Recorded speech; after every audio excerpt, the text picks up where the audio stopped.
Parkour is a method of training using your body to overcome obstacles. Even though it looks just sort of random, it looks almost adrenaline junkie-ish.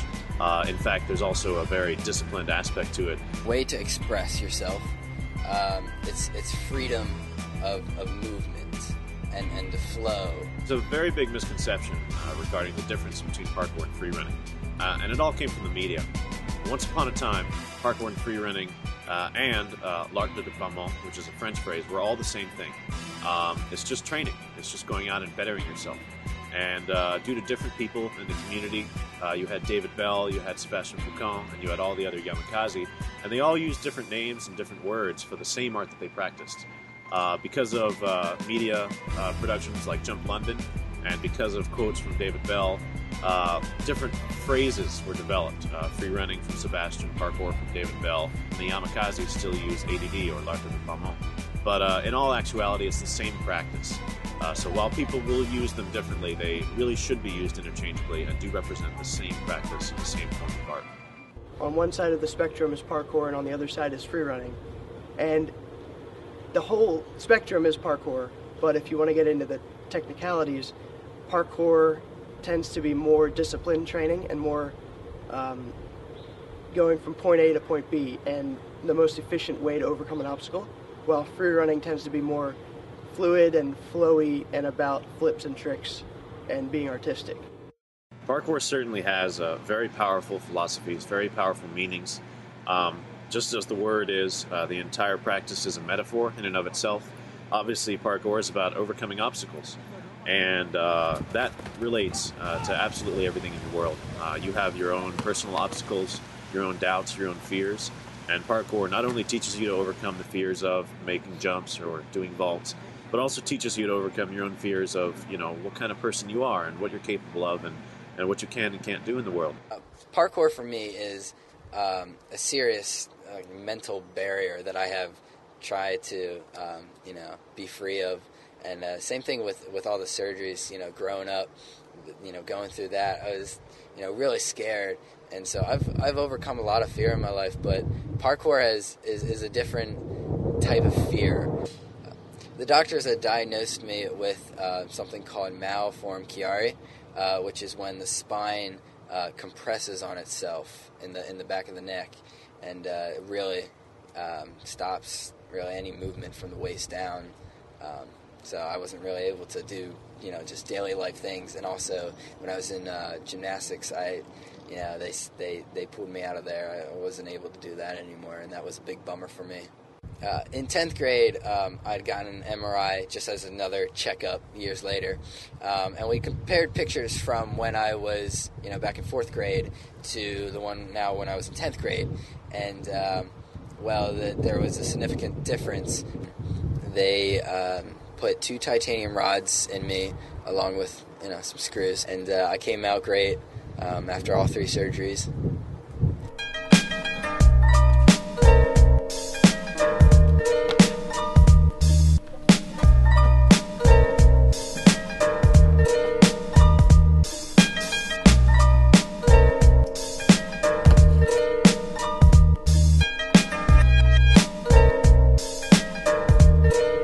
And community is very important in parkour. A lot of people learn from other people. There's training by yourself, but it's so much easier to learn from someone else. But a community is composed of strong individuals. And so parkour teaches you that you are in control of your life. It helps you to be proactive instead of reactive. It shows you what kind of control you have, that you're not a victim to your fears, you're not a victim to your own doubts. What do you think when I say reactive? Excuses, okay? These things we make up, these excuses, that's something from the environment controlling and deciding something for you. It's affecting your world. It's not you making a choice proactively. It's you being reactive and letting that affect you. Where it's something that you train for yourself to get better. It's more of a self-betterment. Really, that's what the art of parkour was supposed to be about. It was about taking on your challenges and bettering yourself as a person. So you find the things that you're not good at, and you challenge those things and you become good at them to make yourself a better person. Parkour training is about forward progression and getting better and better, and that's something that I use with school and with work and with relationships. As a parkour community, we work around each other, and we really build off each other, and we take each other's ideas and turn them into our own.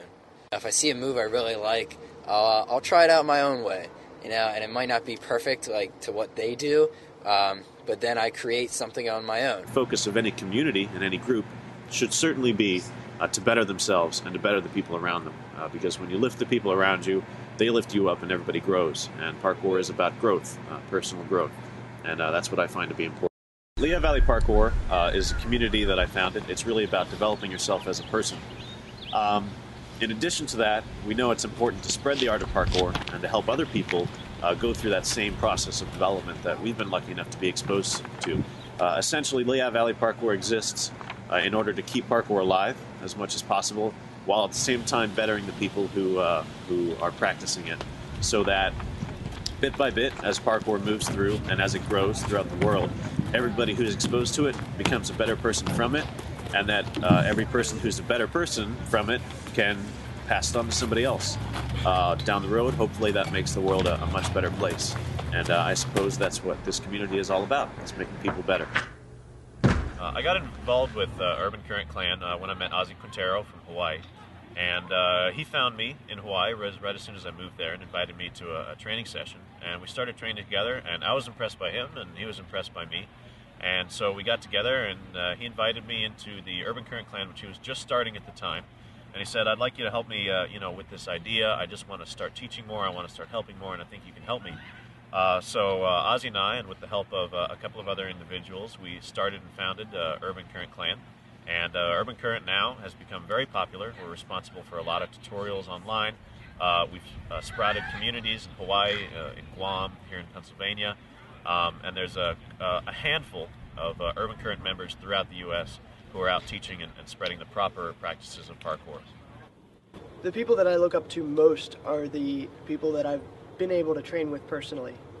Those include David Bell, Stefan Vigreau, a lot of the Yamakaze founders.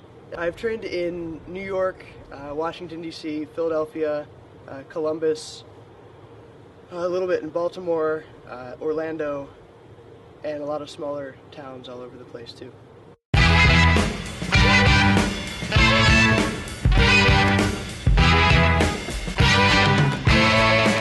Some of the basic movements in parkour include running, jumping, climbing, and vaulting. Running, of course, we study good technique, proper good foot posture and body posture as you run to maintain a good structure, good position. Jumping has a lot to do with all your angles and your muscles and how all that works in lines, so we study that. Climbing has a lot more to do with muscular resistance and your timing and the placement of your limbs. And vaulting, which is sort of the essence of parkour, if you will, means overcoming an obstacle using your hands. Vaulting is about weight shifting. You need to get your body from one side of the obstacle to the other. So whether you do it slowly by shifting your weight onto the obstacle, whether you do it quickly by pushing against the ground and shooting your weight over the obstacle, all sorts of different varieties of vaults will help you get over all different sorts of varieties of obstacles. Conditioning is probably one of the most important aspects of training. It should be at least half, if not more, of your training in terms of versus technique and other movements. Conditioning prepares your body for the kind of activity it's going to do, and it also helps your performance. It's called the 2 Ps of conditioning: is performance and preparation. Preparation meaning that it's kind of like body armor. You build yourself up, you make your muscles strong and able to take the impacts. And by keeping it nice and healthy, of course, that will reflect onto your performance so that your movements look clean, all your landings and takeoffs are powerful. You find yourself capable of bigger jumps and better landings and more smooth movements. And so, without a doubt, conditioning has to be one of the most important and often neglected aspects of your training. We came up with a list of things that we call the parkour principles, and those are safety, progression, repetition, and control. So we use safety, progression, and repetition in order to gain control in our training. So with safety, that means looking at your environment, looking at the things that could hurt you, making sure that any surfaces you're using are safe, and that you understand how they feel, what the texture is, and if you can grip on them or not, as well as looking for unknown things that may come into the situation, whether it be cars or people or different situations like that. Progression is about slowly expanding step by step. So you start small and slowly work up. So if there's a certain jump you want to do, find a jump that's smaller that you know you can do that, and then slowly work up to the bigger jump. And repetition goes along with progression, and it's about doing something over and over again so that you know you can do it. If you go and you do something once, you may not be confident to do it again. But if you do something 100 times, then you know you can do it another time. And that all comes together, safety, progression, and repetition. They come together to form control, and that's what we want in our training. The biggest thing about safety is that if you get hurt, you can't train. So that's big motivation to not get hurt, because I love training, so I don't want to get hurt. When I train, I have to decide, is it worth doing something versus the injury, like the potential for injury when doing it. So anything I go to do, I need to look at that and say, do I want to do this? What are the risks? What could get hurt? Do I want to go through that injury process? If you do get injured, it's very important to take the time to recover from that. You don't want to allow an injury to control you for the rest of your life. If you would hurt your ankle and then continue to train on it and have pain for the rest of your life, that's going to affect you for a long time. I'd rather take a few weeks off, let it recover, and then be able to participate fully for the rest of my life. But sometimes risk is inherent, and small injuries are just part of it. That's the case in any sport, and I think that injury rate is actually pretty low in parkour. You think you can do a backflip on the trampoline? Don't go out in the grass and try it. It won't work. It's totally different, and you should really have a spotter and somebody there spotting you. And grass is nice, but it's not going to take the impact like a trampoline would. My brother's a carpenter, so I had him build little vault boxes and things I could use to train in my backyard, and little bars that I could jump across and different things. So it really started in my backyard, and then as I got older and better, I started moving out from there. One way we stay safe is simply a phrase called checking your surfaces. All the surfaces we deal with would include the concrete walls that you're on, the rails and how slippery they are, and of course the nature of your shoes or your hands. And so if you're doing something that might have some inherent risk, it's important to just kind of check your surfaces. And you check the rail, is it sturdy? Yes. And you check the concrete, is it strong? Is it going to fall apart? And of course your own shoes, are they wet? Do they have dust? Are your hands slippery? Just being aware of those things helps you to know where your body's at, where the environment's at, then you can combine them in a safe manner. Parkour at this point is part of my identity. It's part of who I am. It's something that allows me to express myself and express my personality. I like it a lot because it's unique from person to person, that no two people train the same and no two people have the same ability. Getting over all those surgeries, I was once almost ready to be in a wheelchair for the rest of my life. It's made me think that, there's nothing I can't do. I've come this far, and I've gotten through so much. I've battled cancer, I've been through it, I can do parkour. It's not impossible. The root of the word parkour comes from a French word which means path or way. And to me, that's what parkour is. It's my path, it's my way, it's my journey through all the obstacles in my life, and I do my best to overcome them. The integrity and the discipline that I've gained through parkour have really affected me in other ways in my life. I've been able to take what I've learned from parkour about taking things slow and making sure I'm doing things the right way. I've been able to apply that to other areas of my life. It's all about knowledge. It comes down to a basic idea of knowledge. Everybody is capable of incredible things. Everybody on this earth is incapable of incredible things. But it's because we don't know that we can do them that we don't do them. It's a matter of belief. It's a matter of willpower. And there's a fine line to be drawn between forcing yourself to do something because you think you can and doing something because you know you can.